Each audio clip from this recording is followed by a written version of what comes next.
sua Bíblia comigo em Apocalipse, no capítulo 2.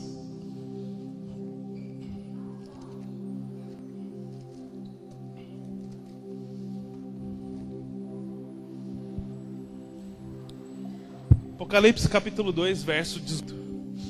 Amém? Feche os seus olhos. Vamos orar. Vamos pedir que o Senhor nos dê revelação e vida de Deus fluindo nessa palavra. Pai, em nome do Senhor Jesus, nós declaramos, ó Pai, nessa noite, que a Tua vida, o Teu fluir, a Tua unção, a Tua revelação inunda os nossos espíritos nessa hora.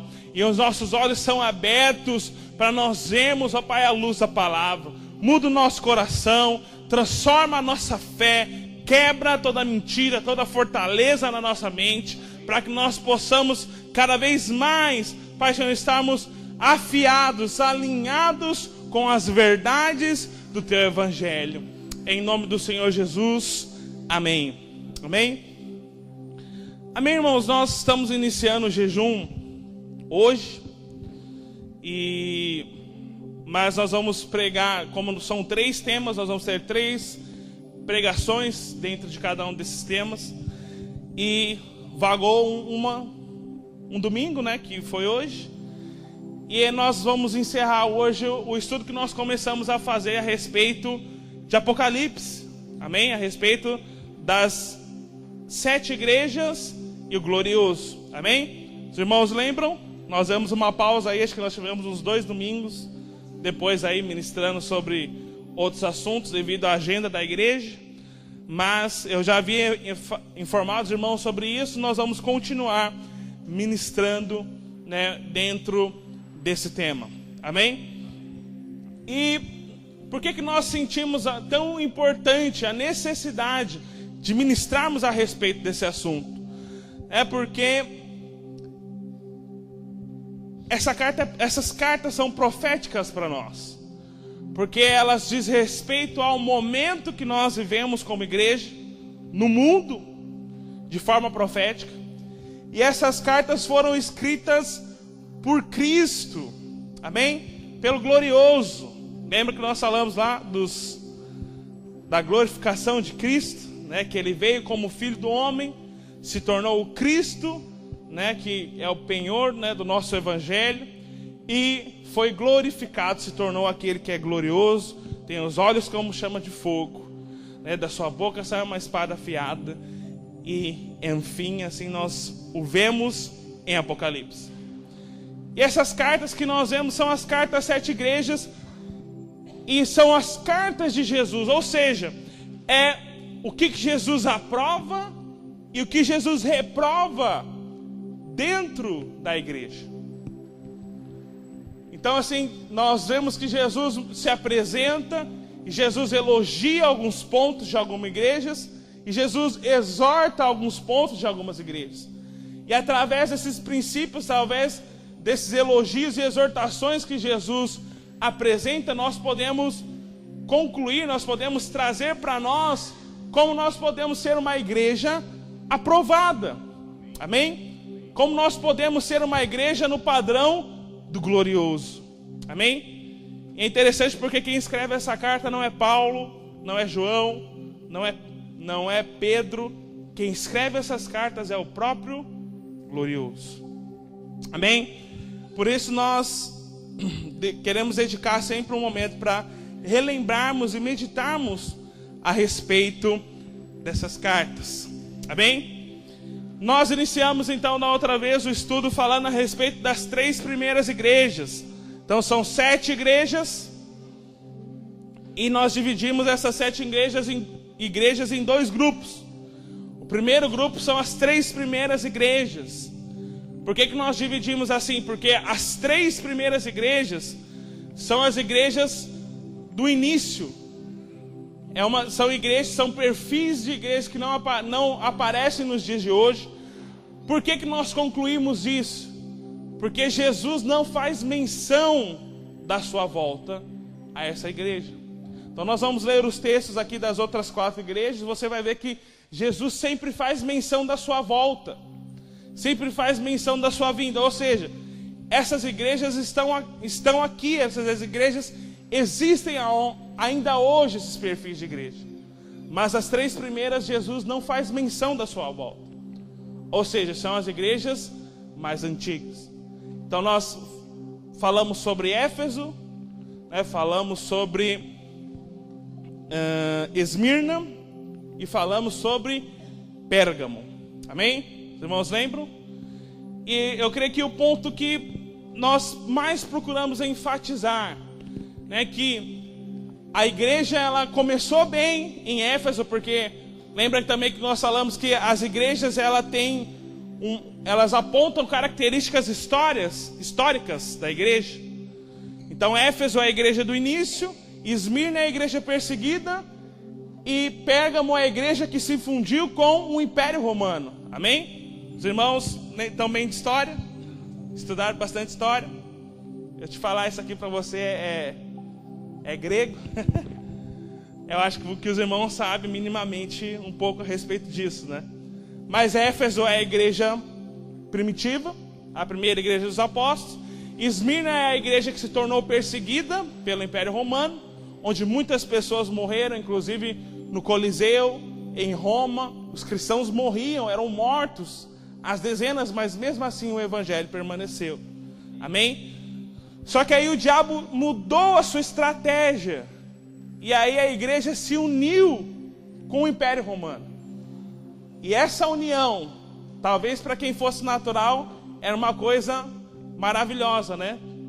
Falou, nossa, agora a igreja, o cristianismo é a religião oficial do Império. Mas na verdade foi aí onde começou a decadência da igreja.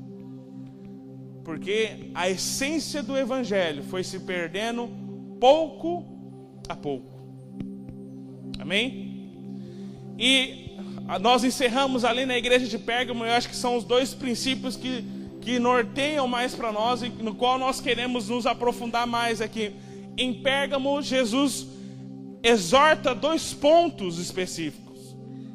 É a doutrina de Balaão e a doutrina dos nicolaítas. Amém?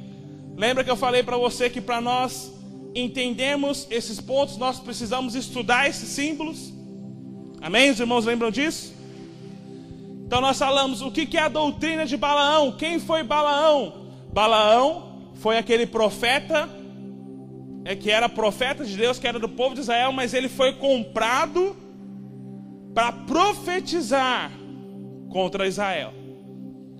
E quando ele foi profetizar contra Israel, ele não conseguiu, porque o Espírito tomou ele só conseguiu lançar bênçãos. Amém? E isso é precioso, porque não tem como amaldiçoar quem Deus abençoou. Amém? Não tem maldição que pegue na sua vida, porque Deus escolheu te abençoar. Amém? E aí Balaão voltou para Balaque e falou, não tem como amaldiçoar esse povo, não. Deus está a favor desse povo. O único jeito de você conseguir vencer esse povo você tem que fazer esse povo arrumar um problema com Deus. E aí Balaão pegou e ensinou a Balaque e colocou, e através de Balaão eles introduziram a idolatria no meio do povo, porque eles fizeram com que o povo de Israel se casasse com o povo que não era povo, as mulheres que não eram de Israel. E através dessas mulheres elas começaram a introduzir idolatria dentro da casa e adoração a outros deuses. E aí, por causa disso, veio o juízo de Deus sobre Israel. E muitos morreram em Israel, porque eles se desviaram o seu coração do Senhor. O que nós podemos concluir então a respeito da doutrina de Balaão, que é o erro da igreja de Pérgamo? O que é idolatria? É quando você tira o foco de Cristo. Esse é o erro da igreja de Pérgamo, dessa igreja que se fundiu com o império. Eles tiraram o foco principal, que era Jesus. E eles colocaram outras coisas. Eles colocaram o Papa, eles colocaram a catedral, eles colocaram os santos, eles colocaram as relíquias, as indulgências. todo mundo se preocupava com aquele tanto de coisa e tirava o foco de Cristo. Por isso Deus vem e exorta a igreja de Pérgamo. Sabe, que nós sejamos encontrados nesses dias colocando o foco, apontando a todo momento para Cristo. Amém? Que nós possamos nos encontrar focados em Cristo. E quando eu falo para você focado em Cristo, eu digo para você estar focado na sua mensagem, que é o Evangelho, que é da graça e nos traz justiça, porque é para isso que Cristo veio. E você focar em Cristo é você focar na sua mensagem, é você focar no seu Evangelho, é você focar na sua obra da cruz, que nos trouxe perdão dos pecados, que nos trouxe santificação, que nos trouxe justificação, que nos trouxe cura, que nos trouxe abundância. Colocar o foco em Cristo é colocar o foco no Evangelho. Amém? E como eu compartilhei com os irmãos na semana passada, e amadurecendo isso nas nossas células, nós temos apenas uma mensagem, e essa mensagem é Cristo. Como Paulo diz, Cristo crucificado. O seu Evangelho é a sua obra da cruz. Essa é a nossa mensagem. Nós podemos falar de muitas coisas, assim como nós vamos falar agora nos 21 dias de jejum sobre abundância, autonomia, abnegação. Nós podemos abranger vários assuntos, curas, bênçãos, finanças, vários assuntos nós podemos entrar, mas a base desses assuntos é sempre o Evangelho. Amém? Consegue entender isso? Tudo que nós falamos, toda a mensagem, todo o tema que nós abordamos, tem como início, tem como base o Evangelho de Cristo. Nós vamos pregar nas nossas casas de milagres nas próximas semanas. E essas pessoas só podem ser libertas, curadas da alma, cheias do Espírito Santo, cheias do amor de Deus por causa de uma coisa: por causa do Evangelho. Porque Cristo veio, morreu na cruz por nós, e de graça nos deu justificação. E por causa dessa justificação, nós somos plenamente aceitos. Logo nós podemos ser amados, curados, libertos, abençoados, santificados e tudo mais. Amém? Por isso esse é o nosso foco. Por isso esse é o centro da nossa mensagem. Por isso esse é o principal. Nós não temos outra mensagem, nós só temos uma mensagem.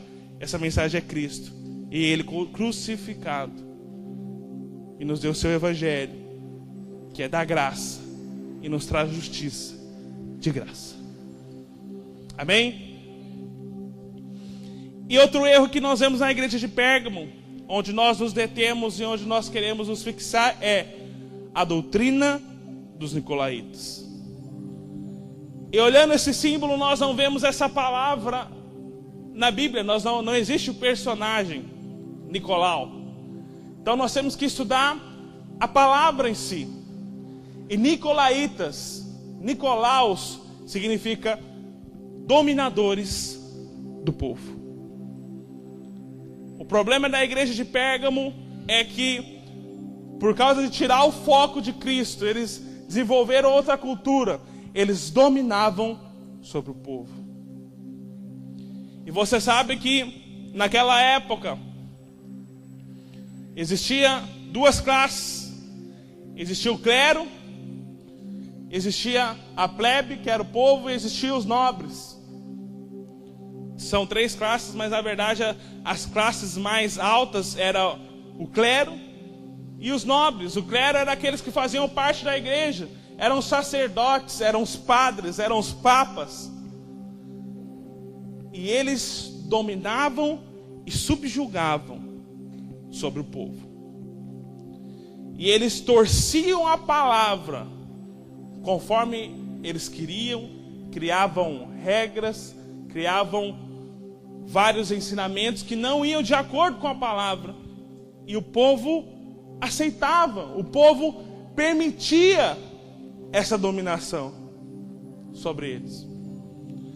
E profeticamente para nós nesses dias, nós precisamos entender que nós não somos aqueles que dominam sobre o povo. Nós não somos os coronéis que lideram de cima para baixo, que mandam na vida das pessoas, que escolhem o que a pessoa vai fazer ou vai deixar de fazer. Nós somos aqueles que influenciam, que lideram em amor. Amém?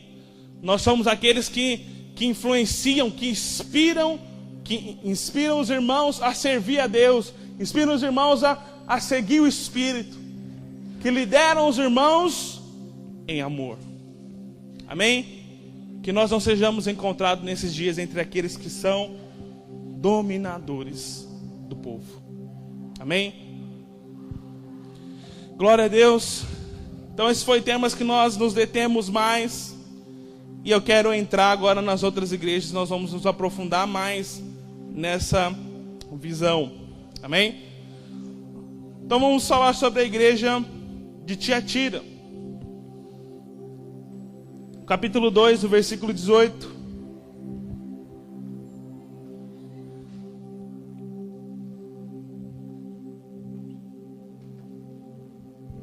A palavra de Deus diz assim: e ao anjo da igreja de Tiatira escreve,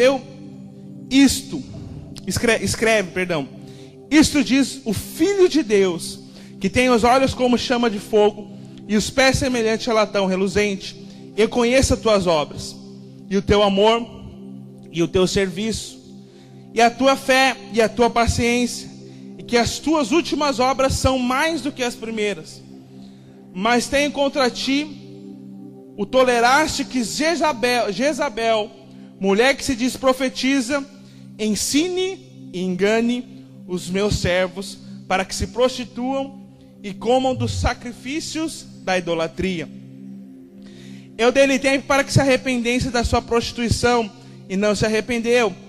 Eis que a porei numa cama, e sobre os que adulteram com ela virá grande tribulação, se não se arrependerem das suas obras. E ferirei de morte os seus filhos, e todas as igrejas saberão que eu sou aquele que sonda as mentes dos corações, e darei a cada um de vós segundo as vossas obras.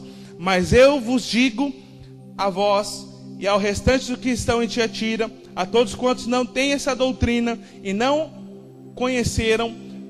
a conheceram, como dizem as profundezas de Satanás, que outra carga vos não porei. Mas o que tendes, retende até que eu venha, e ao que vencer e guardar até o fim as minhas obras, eu lhe darei poder sobre as nações. E com varas de ferro as regerá, e serão quebradas como vasos de oleiro, como também recebi de meu Pai. Dar-lhe-ei a estrela da manhã. Quem tem ouvidos, ouça o que o Espírito diz às igrejas. Amém? Esse texto é muito rico, existem muitos símbolos, muitos princípios que nós podemos estudar, mas eu vou ser mais direto com os irmãos por conta do nosso tempo. E Tiatira historicamente aponta para a Idade das Trevas, onde a igreja se uniu com o Império Romano, e você sabe que em nome de Cristo fizeram coisas terríveis. Mataram pessoas, queimaram pessoas na fogueira, torturaram pessoas, tudo isso em nome de Cristo. E sabe, o evangelho, a essência do cristianismo, ele quase se perdeu nesse período da história. Mas Deus, pela sua graça, continuou, selou, guardou de alguma forma essa essência e veio manifestar mais à frente. Mas esse período foi tanto é que a história se refere a esse período como Idade das Trevas, onde essa cultura dos feudos, onde a cultura dos nobres e do clero dominar sobre o povo, e o povo era como escravo, porque o nobre era dono da terra, e se você quisesse morar na terra, você tinha que trabalhar para ele mais ou menos como que um trabalho escravo. E você passava a sua vida toda ali trabalhando para ele, enquanto ele se enriquecia. E a igreja se enriquecia junto. Porque a igreja era unida com a nobreza. E eles enriqueciam quando o povo trabalhava para eles. E essa época foi uma época terrível, onde a essência do evangelho quase se perdeu. E essa época remete a Tiatira. E o ponto que eu quero tocar especificamente de Tiatira é a respeito de Jezabel. Quem foi Jezabel? A exortação de Cristo, do glorioso, para essa igreja a respeito de permitir que Jezabel governe, ensine nessa igreja. Essa igreja aponta profeticamente para a igreja católica. Nós não estamos falando mal aqui da igreja católica, pelo contrário, nós vamos falar até bem. Porque a igreja católica, Jesus considera como igreja. Nós consideramos que Tiatira é a igreja católica. E você vê que Jesus elogia a igreja católica. Tanto é que ele fala no início: eu conheço as tuas obras, e que tuas obras hoje são mais numerosas do que a do início. Qual que é a instituição religiosa que mais pratica bons atos hoje no mundo? Igreja católica, apostólica, romana. As Santa Casas, os hospitais e vários outros serviços que são. Então Jesus elogia. Se Jesus elogia, nós temos que tomar cuidado para criticar. Tem cristão que nem considera a igreja, nem considera os católicos como irmão, mas Jesus está falando, é igreja, é irmão. E tem até vencedor lá no meio. Porque ele fala, aqueles que não seguiram essa doutrina, aqueles que se manteram puros, esses vão reinar sobre as nações. Daí é sério, hein? Tem vencedor na igreja católica. Cristãos que se manteram puros dentro da igreja católica. Eu já conheci um católico assim. Na verdade, mais de um. Você vê que ele é católico, mas ele é puro de coração.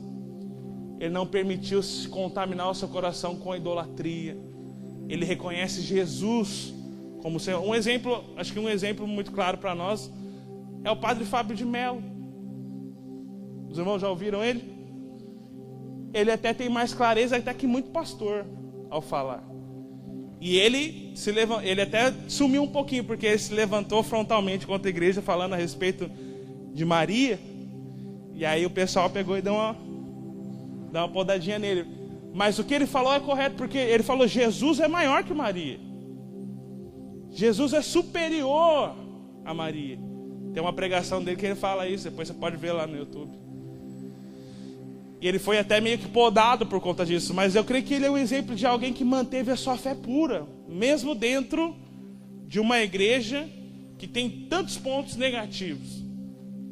Mas é a igreja. Jesus considera como igreja. E nós consideramos. Amém? Precisamos considerar. Existem muitas pessoas que condenam completamente a igreja católica. Essa não é a nossa função. Porque quem julga a igreja não somos nós, é o glorioso. Por isso que nós devemos tomar cuidado ao falar a respeito de qualquer igreja.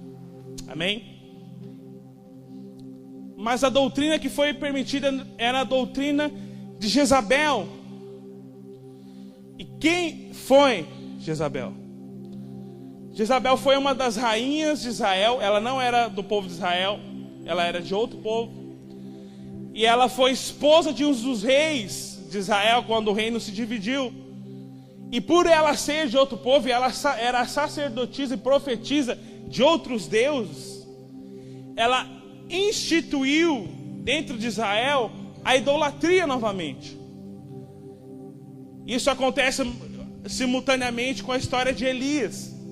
Elias foi quem muitas vezes confrontou o esposo de Jezabel, que era Acabe, né, e a própria Jezabel. E é engraçado porque que Jesus traz para nós aqui esse ensino, simbolicamente isso. Porque foi o que aconteceu com a igreja católica. O que aconteceu com a igreja nessa época especificamente. É porque profeticamente a rainha aponta para a igreja e o rei aponta para Cristo. Amém? A palavra de Deus diz aqui em Apocalipse que Ele é o noivo, que Ele vai vir para nos buscar e nós iremos nos casar com Ele. Ou seja, a igreja é a rainha, a igreja aponta para a noiva de Cristo, que vai reinar com Ele. Amém? Consegue entender esse símbolo? Qual que foi o problema da igreja de Tiatira? A igreja tomou a frente, a rainha tomou a frente do rei. A palavra da rainha, os ensinos da rainha, era superior aos ensinos do rei.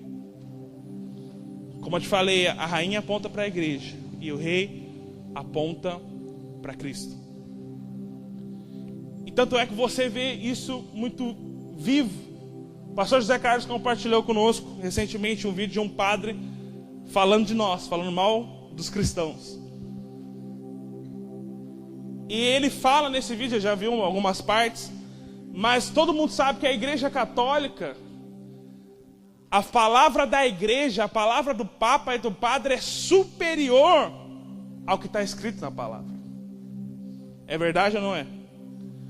O Papa tem poder o peso da palavra do Papa é superior àquilo que está escrito nas Escrituras. Aquilo que o Padre, aquilo que a igreja define é superior ao que você sente no seu espírito e ao que está escrito na palavra. E esse é um erro grotesco, porque assim eles estão colocando como superior a Cristo.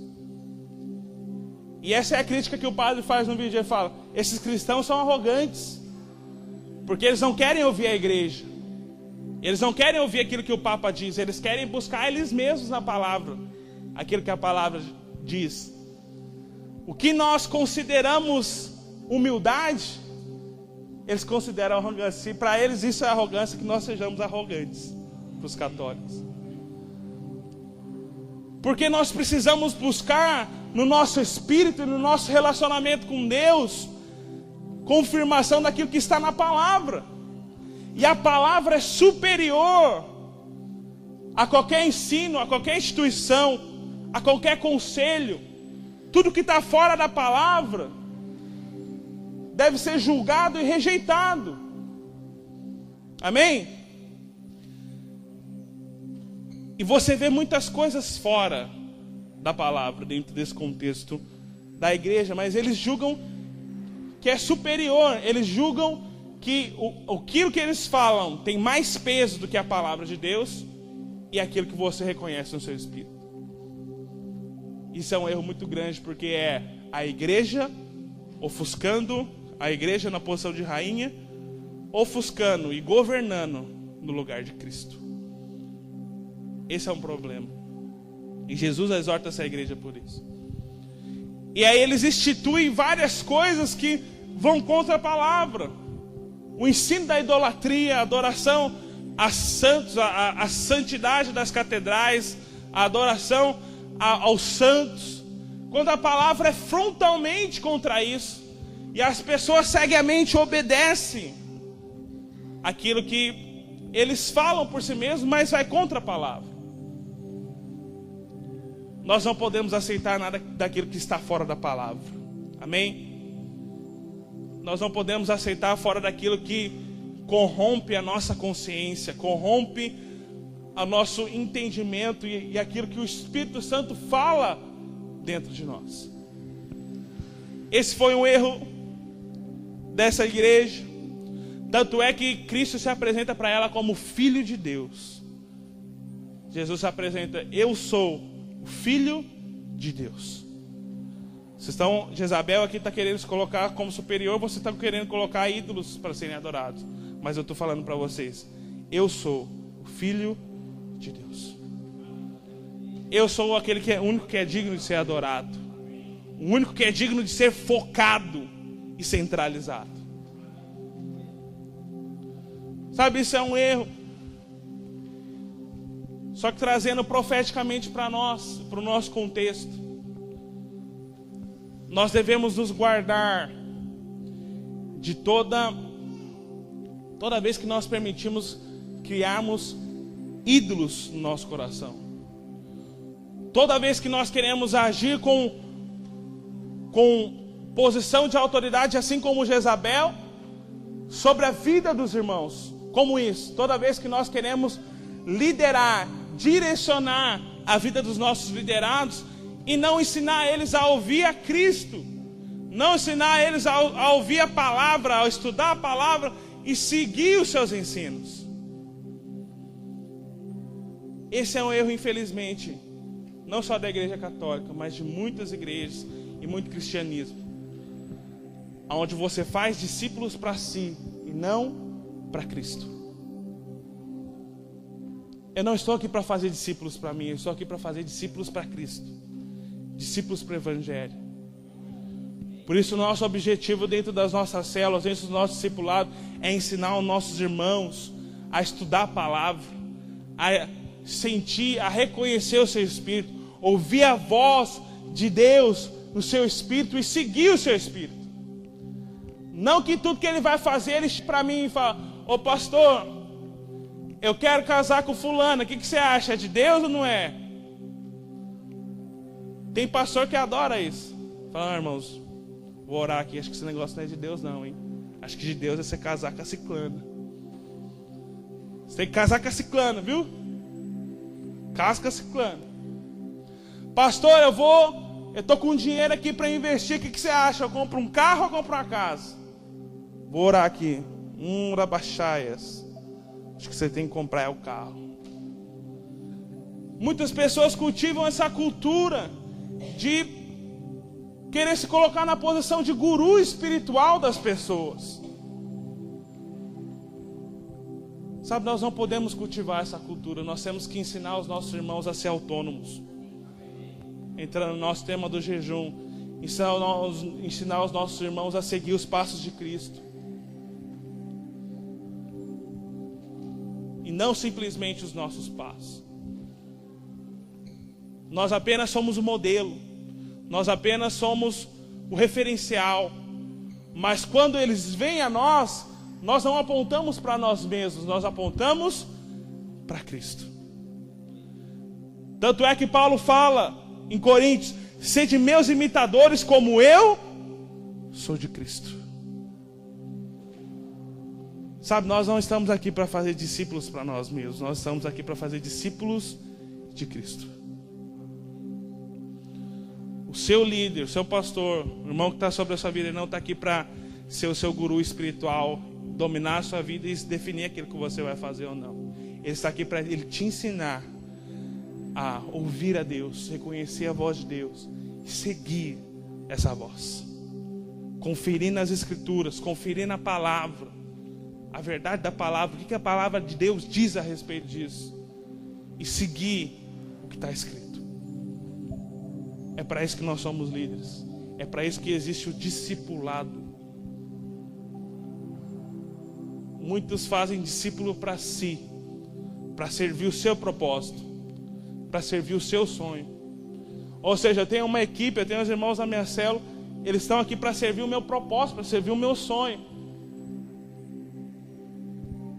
Nós não estamos aqui para ser servidos, nós estamos aqui para servir.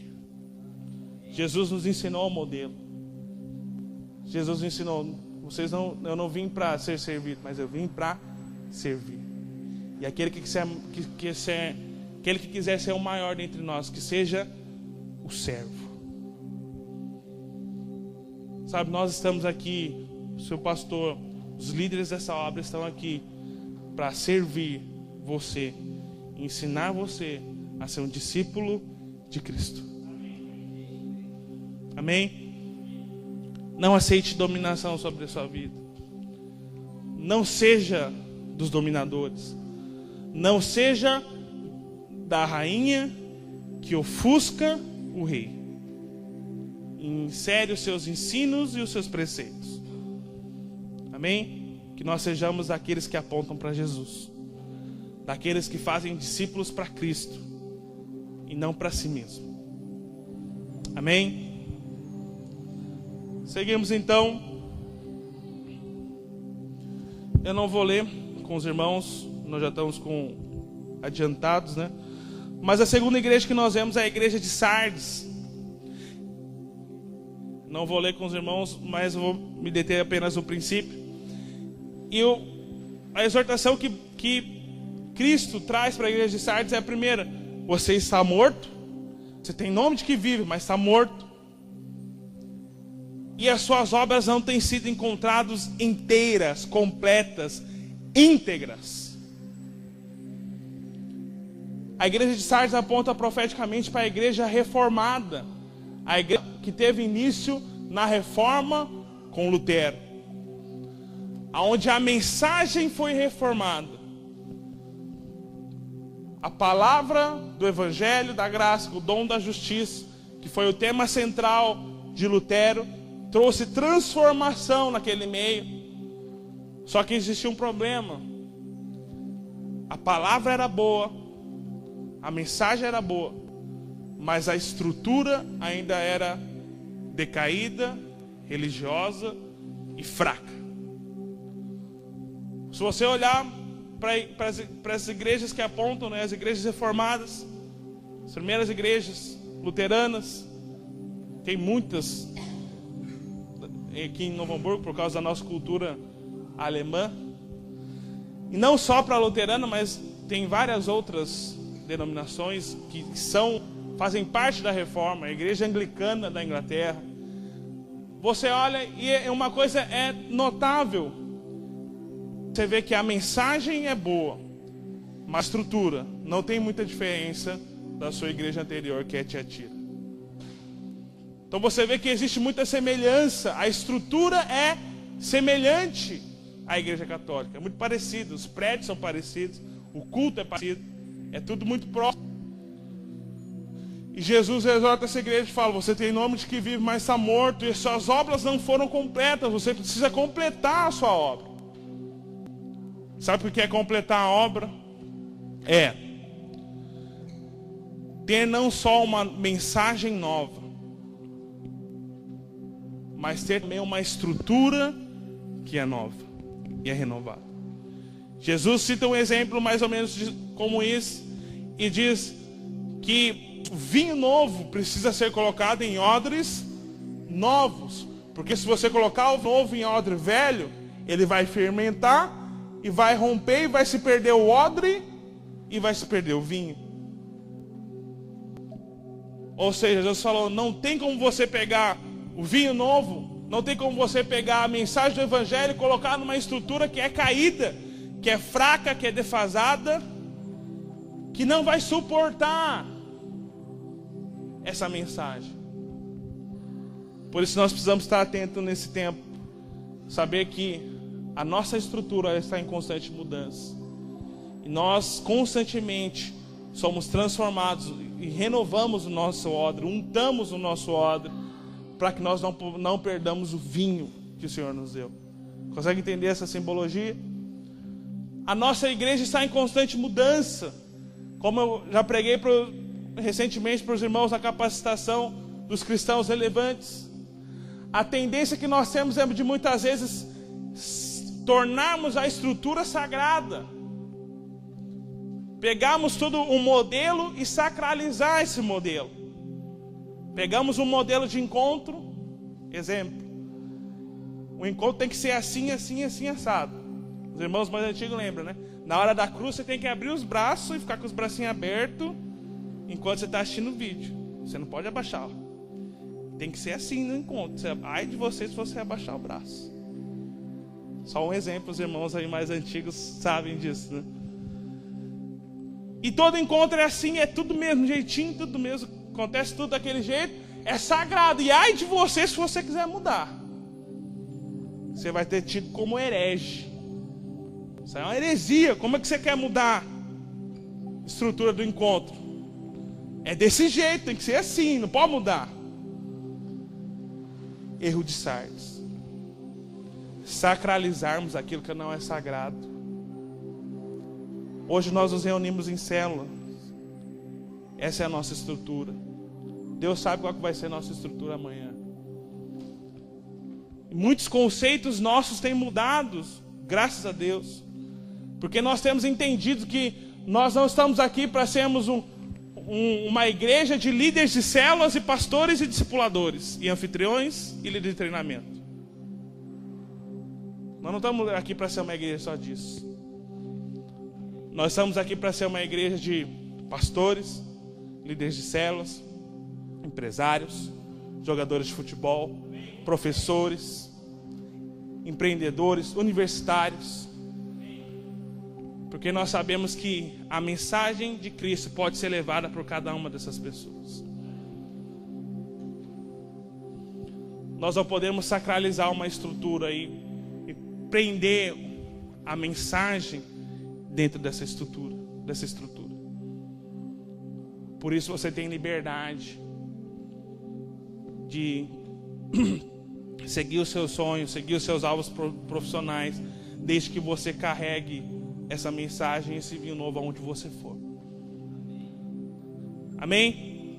Não podemos sacralizar as estruturas, porque se nós enrijecemos a estrutura, nós vamos perder o vinho e vamos perder o odre. Amém? Os irmãos me dão mais 5 minutos? Quem me dá 5 minutos? 5, 10, 20. Mas, ensinando, falando sobre Filadélfia. Não vou ler com os irmãos, mas Filadélfia significa a igreja dos irmãos. A igreja do amor de irmãos. E é a igreja que é achada aprovada por Deus em tudo. Filadélfia não tem nenhuma exortação. Por isso que nós dizemos, nós queremos ser a igreja do padrão de Filadélfia. E o que mais nos chama a atenção é: Filadélfia é a igreja dos irmãos. Filadélfia não é a igreja do pastor superpoderoso, do bispo apóstolo, semideus, mestre supremo, apóstolo fulano de tal. Filadélfia é a igreja dos irmãos. É a igreja do Vitão. É a igreja do Pedrão. É a igreja dos uns aos outros. Tanto é, eu não faço questão de que os irmãos me chamem de pastor. Eu sei que muitos irmãos não têm esse costume. Para mim, irmãos, título é título. A única coisa que nós precisamos entender que na igreja de irmãos existem irmãos mais maduros e irmãos menos maduros. E a nossa é liderada pelos irmãos mais maduros, pela graça de Deus. Irmãos para liderar. São irmãos, mas são irmãos mais velhos. Irmãos com mais revelação, com mais fé. E esses irmãos nos lideram e nos conduzem em amor. Porque Filadélfia significa a igreja do amor de irmãos. Sabe que nossa igreja siga cada vez mais esse modelo, onde nós lideramos pelo amor. É o apóstolo, pastor superpoderoso chegando para você e falando: meu filho, você tem que fazer. Mas é o irmão Pedro, o irmão Alexandre chegando para você: irmãos, rogo, pois, em Cristo, que sejam meus imitadores, como eu sou de Cristo. Sabe, que nós possamos cada dia mais ser a igreja dos irmãos. Nós sabemos que existem irmãos mais maduros e irmãos menos maduros. E também a palavra, Paulo nos faz a analogia da família, que a igreja é a família de Deus. Na família você tem 3 tipos de pessoas: você tem os pais, você tem os irmãos e você tem os filhos. Na nossa obra nós temos pais espirituais que têm paternidade sobre a nossa vida, que têm cuidado, que têm zelo sobre nós, que nos ensinam, nos disciplinam, nos exortam. Nós temos irmãos em Cristo que andam do nosso lado, que nos encorajam, que compartilham conosco das suas dificuldades da fé. E nós temos filhos, onde nós cuidamos, nós zelamos, nós criamos esses filhos e novinhos na fé. E Jesus nos ensina a honrar. A honrar o profeta, porque aquele que honra o profeta recebe o galardão de profeta. Esses são os pais. Aquele que honra... Qual que é o segundo? Me ajuda aí, Pedro. Aquele que honra o profeta, aquele que honra o justo, que é o nosso irmão, que é o seu irmão que está ao seu lado. Esse é o justo. Quando você honra esse irmão, quando você vê esse irmão, você recebe o galardão do justo, a recompensa do justo. Quando você honra os pequeninos, você recebe o galardão dos pequeninos. Esses são os filhos. Esses são os novinhos na fé, que devem ser cuidados e zelados. A igreja saudável, ela tem a característica de família, onde tem pais, irmãos e filhos, onde tem irmãos mais maduros e irmãos mais novos. Seguindo esse modelo, nós estamos cada vez mais próximos da igreja de Filadélfia. Se coloque-se de pé. E o último exemplo de igreja que nós vemos é a igreja de Laodiceia. Laodiceia significa a igreja do conselho do povo. A igreja onde não é Jesus que governa, são as pessoas que governam. É a democracia. Para essa igreja Jesus falou: eu estou do lado. Porque Jesus fala para essa igreja: eis que estou à porta e bato. Se você ouvir e abrir a porta, eu entrarei e sairei contigo. Laodiceia é a igreja onde Jesus está do lado de fora, porque os irmãos, porque o povo tomou o controle e se tornou a democracia. Sabe, irmãos, a igreja não é democracia. Não é a opinião da maioria que tem prioridade. Igreja é teocracia. Amém? Igreja é Deus quem define, Deus quem nos governa. Como Deus faz isso? Deus nos dá irmãos maduros, que ouvem o Espírito, que seguem o Espírito, para nos conduzir e nos inspirar a seguirmos e servirmos ao Senhor. Nós precisamos aprender a ouvir esses irmãos. É interessante porque há um equilíbrio aqui. Porque lá em Tiatira você aprende a ouvir a Cristo e não os dominadores. Mas quando você vai para Filadélfia, que é a igreja dos irmãos, e você chega em Laodiceia, você aprende a ouvir os irmãos. Você aprende a ouvir os irmãos mais maduros, e não o povo, e não a democracia. Nós precisamos aprender a equilibrar nesse ponto.